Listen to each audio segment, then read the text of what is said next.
Cruel customer insults employee with Down syndrome. Mohammad Salah is watching.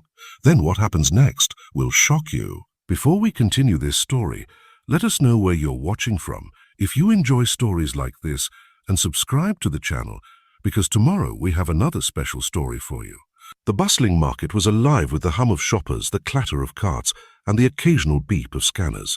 Amid the chaos, Mohammad Salah, a young man with Down syndrome, stood nervously at his checkout station. It was his first day on the job, and his hands trembled slightly as he scanned items. His manager, Ali, had assured him he'd do great, but the weight of the moment was undeniable. Mohammed's eyes darted to the clock. Just a few more hours, and his shift would be over. He took a deep breath, reminding himself of his mantra, "I can do this. I will do this." But his confidence wavered as a sharp voice cut through the air. "Excuse me, is this the fast lane or the slow lane?" A woman snapped, her tone dripping with impatience. She was in her mid-40s, with a designer handbag slung over her shoulder and a scowl on her face. Her name tag, hastily pinned to her blouse, read Mrs. Khan. Mohammed forced a smile. "Good morning, ma'am. I'll be with you in just a moment." Mrs. Khan rolled her eyes, tapping her perfectly manicured nails on the counter. "Well, hurry up.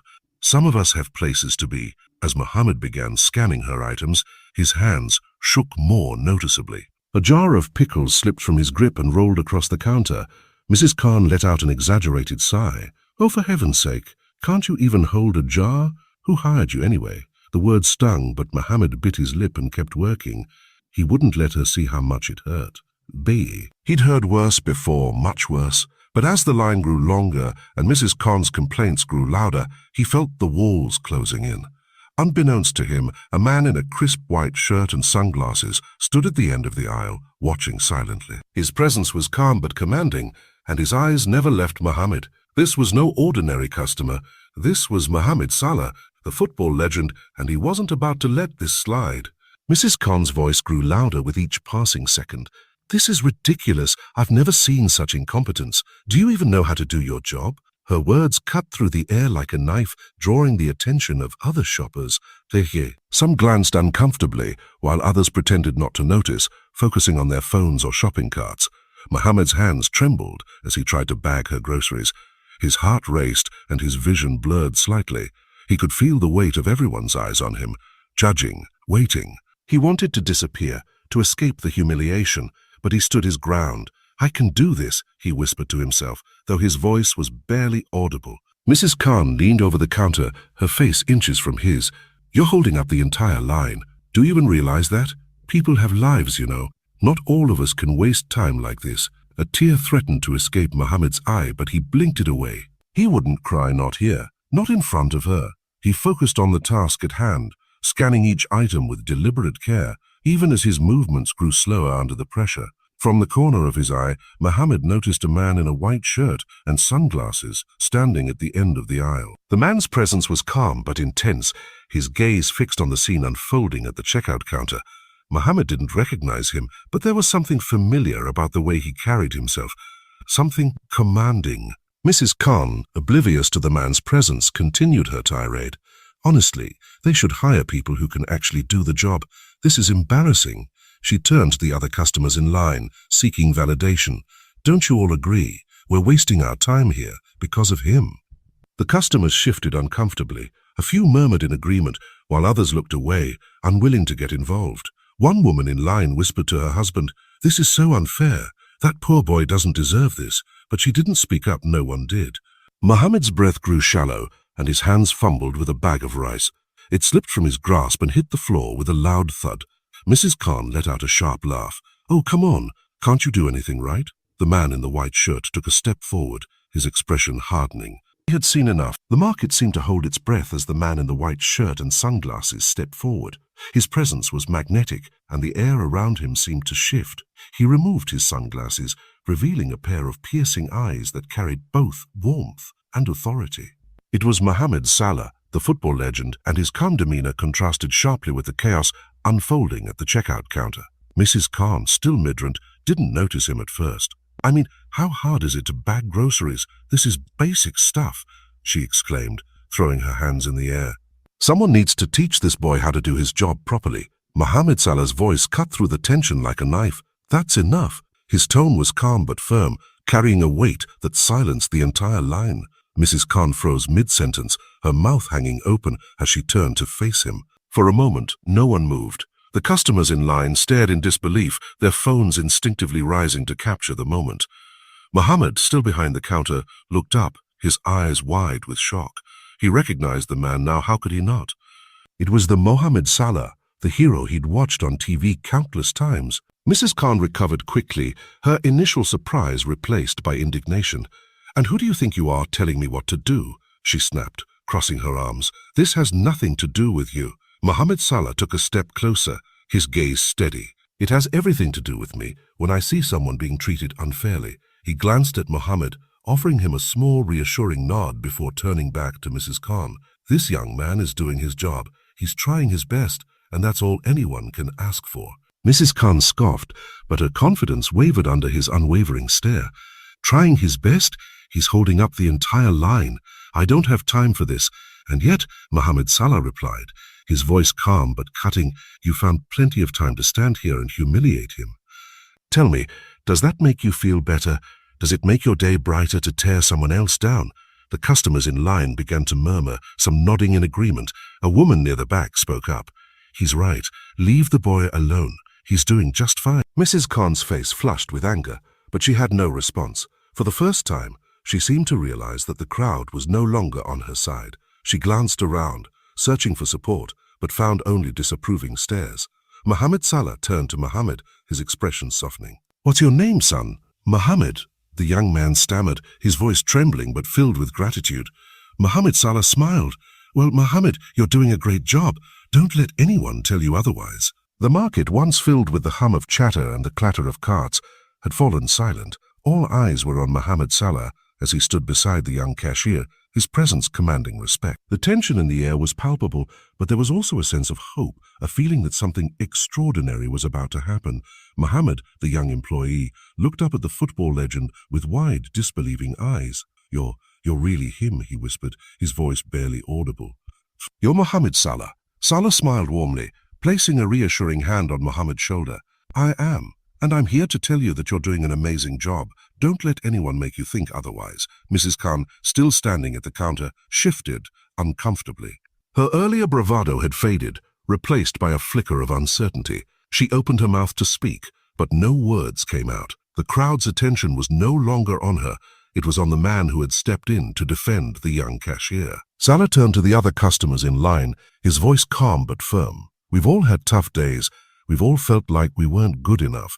But that doesn't give anyone the right to treat others with disrespect. This young man," he said, gesturing to Mohammed, "is here, doing his job with dedication. That's something to be proud of." The customers nodded, some murmuring in agreement. A man in line raised his phone, recording the moment, while a woman near the front wiped a tear from her eye. The atmosphere had shifted entirely, no longer one of tension and judgment, but of unity and support. Mohammed, still processing everything, felt a lump form in his throat.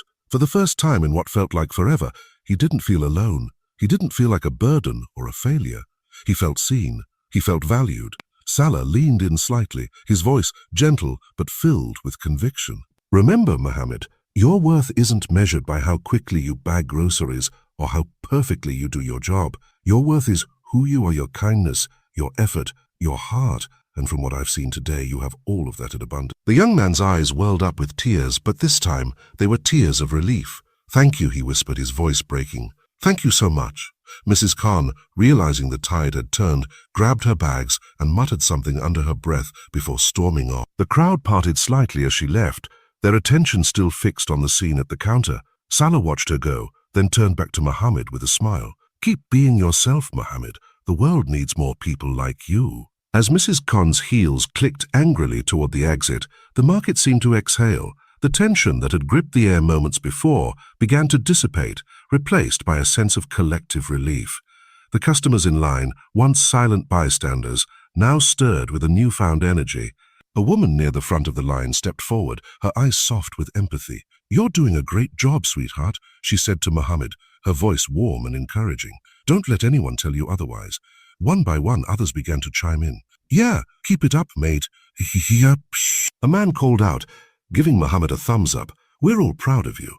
Mohammed, still standing behind the counter, felt a wave of emotions crash over him. His hands, which had trembled with anxiety just minutes ago, now steadied as he looked around at the smiling faces. For the first time in what felt like forever, he didn't feel like an outsider. He felt like he belonged. Mohammad Salah, standing beside him, gave his shoulder a gentle squeeze. "See, they've got your back," he said, his voice filled with quiet pride. Sometimes all it takes is one person to remind everyone what's right. The young cashier nodded, a small but genuine smile breaking through his earlier distress. "Thank you," he said again, this time louder, his voice carrying a hint of confidence. "Thank you all." The manager, Ali, who had been watching from a distance, finally stepped forward. His face was a mix of relief and admiration as he approached Mohammed. "I'm so proud of you," he said, his voice thick with emotion. "You handled that better than most of us could have." Mohammad Salah turned to Ali, his expression serious but kind. "You've got a great employee here," he said. "Make sure he knows that every day." Ali nodded vigorously. "I will, I promise." The crowd, now fully on Mohammed's side, began to clap. It started with a few scattered applause, but soon the entire market was filled with the sound of cheering and encouragement. Some customers pulled out their phones, capturing the moment to share later, while others simply stood and smiled, soaking in the positivity of a positivity. Mohammad Salah, ever humble, raised a hand to quiet the applause. "This isn't about me," he said, his voice carrying effortlessly through the space. "This is about Mohammed, about all of us choosing kindness over cruelty. Let's not forget that." The crowd nodded, their respect for the football legend growing even more, but it was clear that the real hero of the moment was the young cashier who had stood his ground despite the odds. As the line began to move again, Mohammed returned to his work, his movements steadier and more confident than before. Each customer who approached him now offered a smile or a kind word, their earlier impatience replaced by understanding. Mohammad Salah stayed for a few more minutes, quietly observing the young man he had defended. Before leaving, he leaned in and said, "Remember, Mohammed, you're stronger than you think, and you're never alone." With that, he slipped his sunglasses back on and walked out of the market, leaving behind a scene that would be talked about for days to come. The rest of Mohammed's shift passed in a blur. Customers who had once been impatient now waited patiently, some even striking up conversations with him. "You're doing great, mate," one man said with a grin. "Don't let anyone bring you down." Another woman handed him a small chocolate bar as she left. "You deserve this," she said with a wink. Mohammed's confidence grew with each kind word. For the first time, he felt like he wasn't just an employee. He was part of a community. The weight of Mrs. Khan's cruel words began to fade, replaced by the warmth of the support around him. As the market began to quiet down, Ali, the manager, approached Mohammed with a proud smile. "You handled that like a pro," he said, clapping him on the back. "I knew you had it in you." Mohammed smiled shyly. "Thank you, sir. I didn't want to let anyone down." Ali shook his head. "You didn't let anyone down. In fact, you showed us all what it means to stay strong in the face of adversity. I'm proud to have you on the team." Meanwhile, outside the market, the video of the incident was already making its way across social media. A customer who had recorded the entire exchange had posted it online with the caption, "Kindness wins. Always. Respect #Mohammad Salah #be kind." The video quickly gained traction with thousands of likes, shares and comments within hours. One comment read, "This is why Mohammad Salah is a legend, not just on the field but in life." Another said, "That young cashier is a hero. We need more people like him in the world." The story resonated with people far beyond the market. It became a symbol of standing up against bullying, of choosing kindness over cruelty, and of the power of one person to make a difference. Back at the market, Mohammed finished his shift and clocked out, his heart lighter than it had been in a long time. As he walked out the door, he noticed a small crowd gathered near the entrance. At first, he thought it was for Mohammad Salah, but then he realized they were there for him. "Hey, Mohammed," a teenager called out. "You're amazing, man. Don't let anyone tell you otherwise." A little girl tugged on her mother's sleeve and pointed at him. "Mama, that's the boy from the video. He's so brave." Mohammed's cheeks flushed with embarrassment, but he couldn't help but smile. For the first time in his life, he felt like he mattered, not just to his family or his co-workers, but to strangers who had been inspired by his story. As he walked home, his phone buzzed with a notification. It was a message from his sister. "I just saw the video. I'm so proud of you, Mohammed. You're my hero." Tears welled up in his eyes as he read the message. For so long, He had felt invisible, like his struggles didn't matter. But now he realized that his story had touched people's hearts in ways he never imagined. That night, Mohammed lay in bed, staring at the ceiling. His mind replayed the events of the day like a movie, the harsh words, the trembling hands, the moment Mohammad Salah stepped in, and the overwhelming support that followed. It felt surreal, like a dream he never wanted to wake up from. He thought about his childhood, about the times his stepfather had belittled him, telling him he'd never amount to anything. "You're useless, boy. Why even try?" Those words had haunted him for years, chipping away at his confidence until he began to believe them. But today was different. Today, someone had stood up for him, not just anyone, but Mohammad Salah, a man he admired more than anyone. And not only that, but strangers had rallied around him, reminding him that he was worthy, that he mattered. Tears streamed down his face as he allowed himself to feel the weight of it all. For the first time, he didn't push the emotions away. He let them flow, releasing years of pain and self-doubt. His phone buzzed again, pulling him out of his thoughts. It was a message from his manager, Ali. "Hey, Mohammed, just wanted to check in on you. You were incredible today. Let me know if you need anything, okay?" Mohammed smiled as he typed his reply. "Thank you, sir. I'm okay. Today was amazing." As he set his phone down, he thought about what Mohammad Salah had said to him. "Your worth isn't measured by how quickly you bag groceries. Your worth is who you are." Those words echoed in his mind, filling him with a sense of peace he hadn't felt in years. The next morning, Mohammed woke up feeling lighter, as if a heavy burden had been lifted from his shoulders. He got ready for work with a newfound sense of purpose. Today wasn't just another day. It was a chance to prove to himself that he was capable, that he was enough. When he arrived at the market, he was greeted with smiles and waves from his co-workers. "Hey, Mohammed," one of them called out. "You're famous now, huh?" Mohammed chuckled, his cheeks turning pink. "I guess so." As he took his place at the checkout counter, he noticed a small crowd gathered near the entrance. At first, he thought it was another celebrity sighting, but then he realized they were there for him. "That's him," a woman whispered to her friend. "The boy from the video. He's so brave." Mohammed's heart swelled with pride. For the first time, he didn't feel like an outsider. He felt like he belonged. The video of Mohammad Salah defending the young cashier continued to spread like wildfire. By the next day, it had gone viral, reaching millions of viewers across the globe. News outlets picked up the story, and hashtags like #BeKind and #StandWithMohammed began trending on social media. At the market, the atmosphere had completely changed. Customers who had once rushed through their shopping now took the time to smile and chat with the employees. Some even brought small gifts for Mohammed, a box of chocolates, a handwritten note, or a simple thank you for his hard work. One elderly woman approached Mohammed with tears in her eyes. "You're an inspiration," she said, placing a hand on his arm. "What you went through, it reminded me to be kinder, to be more patient." "Thank you." Mohammed smiled, his heart swelling with gratitude. "Thank you," he replied. "That means a lot to me." The market's management also took notice. Ali, the manager, called a staff meeting to address the incident. "What happened yesterday was a wake-up call for all of us," he said, his voice filled with emotion. "We need to make sure this is a place where everyone feels valued and respected, employees and customers alike." He announced new initiatives to promote kindness and inclusivity, including training sessions on empathy and customer service. "We're not just a market," Ali said. "We're a community, and it's up to us to make it a better one." Meanwhile, Mohammed's story inspired others to share their own experiences. And social media was flooded with posts from people who had faced similar challenges, stories of bullying, discrimination, and self-doubt. But alongside those stories were messages of hope and resilience, reminding everyone that kindness could triumph over cruelty. One post in particular caught Mohammed's attention. It was from a young girl with Down syndrome who had seen the video. "Dear Mohammed," she wrote, "you're my hero. Because of you, I know I can be brave too."